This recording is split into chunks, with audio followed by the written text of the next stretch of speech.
কেউ যদি মনে করে থাকে একটি নেগেটিভ দাঁড় করিয়ে সোশ্যাল মিডিয়া নির্ভর প্রপাগান্ডা অব্যাহত রেখে আমাদের আদর্শকে থেকে বিচ্যুত ঘটাবে, কিংবা যাদের কোনো অবদান নেই তারা নতুনভাবে ইতিহাস রচনা করবে, আমরা মনে রাখবো, আমরাও দেখতে চাই তারা কিভাবে 2026-27 বাংলাদেশে আসবে।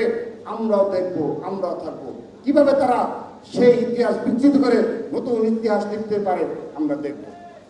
প্রিয় উপস্থিতি, আপনারা জেনেছেন গতকাল আমাদের সিনিয়র সহসভাপতি ইতিমধ্যে সে বিষয়ে অবতারণা করেছে।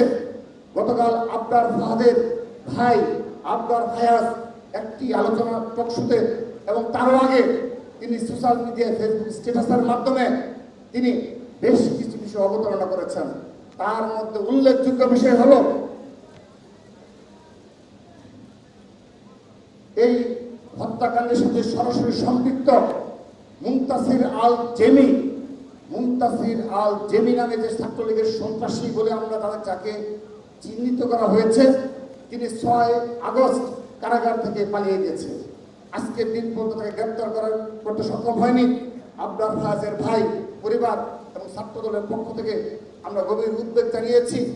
1 বছরের অধিক সময় অতিবাহিত হয়েছে, কিন্তু সেই মৃত্যুদণ্ডাদেশ প্রাপ্ত আসামিকে আজকের দিন পর্যন্ত গ্রেপ্তার করতে সক্ষম হয়নি। উপরন্তু তাদেরকে বাঁচানোর জন্য ছাত্র শিবিরের সাবেক সভাপতি শিশির মনির সরাসরি ভূমিকা পালন করছে এবং এই মৃত্যুদণ্ডাদেশ যাতে কার্যকর না হয় সেজন্য তিনি ভূমিকা পালন করছে বলে ইতিমধ্যে প্রতীয়মান হয়েছে।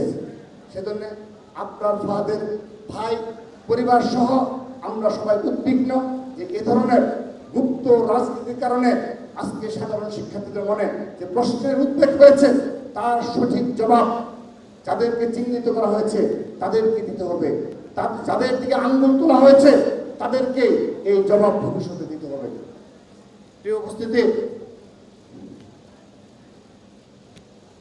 1971 সালে মহান মুক্তিযুদ্ধে যে সকল মুক্তিযুদ্ধরা এখন জীবিত রয়েছে এবং এই মহান মুক্তিযুদ্ধকে আমরা হৃদয়ে ধারণ করি, সেই সাথে 2024 সালের জুলাই আগস্ট গণঅভ্যুত্থানে আমরা হৃদয়ে ধারণ করি এবং সেই সাথে আমরা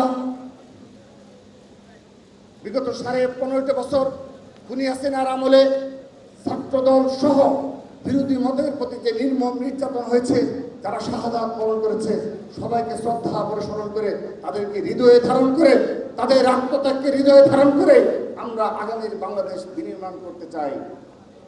সেই বিনির্মাণে আমরা স্পষ্টভাবে বলে দিতে চাই, যারা বিগত 5 আগস্টের পরবর্তী বাস্তবতায় নতুনভাবে নতুন ইতিহাস লিপিবদ্ধ করতে চায় তাদের উদ্দেশ্যে স্পষ্টভাবে বলতে চাই, যতদিন এই আবরার ফাহাদকে স্মরণ করার জন্য আমরা এই স্মরণ সভার আয়োজন করব, যতদিন খুনি হাসিনার আমলের সংঘটিত প্রতিটি হত্যাকাণ্ডের বিচারের দাবি আমরা আদায় করব, রাজপথে থাকবো, আলোচনা সভা সেমিনার করব, সবগুলো সভা সেমিনারে আমরা স্পষ্টভাবে মুনাফেকি গুপ্ত রাজনীতিকে স্মরণ করিয়ে দেব।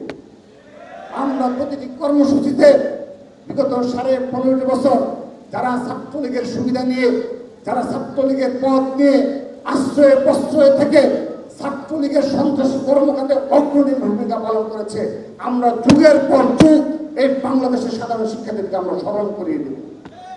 এ বিষয়ে কোনো ছাড় নেই।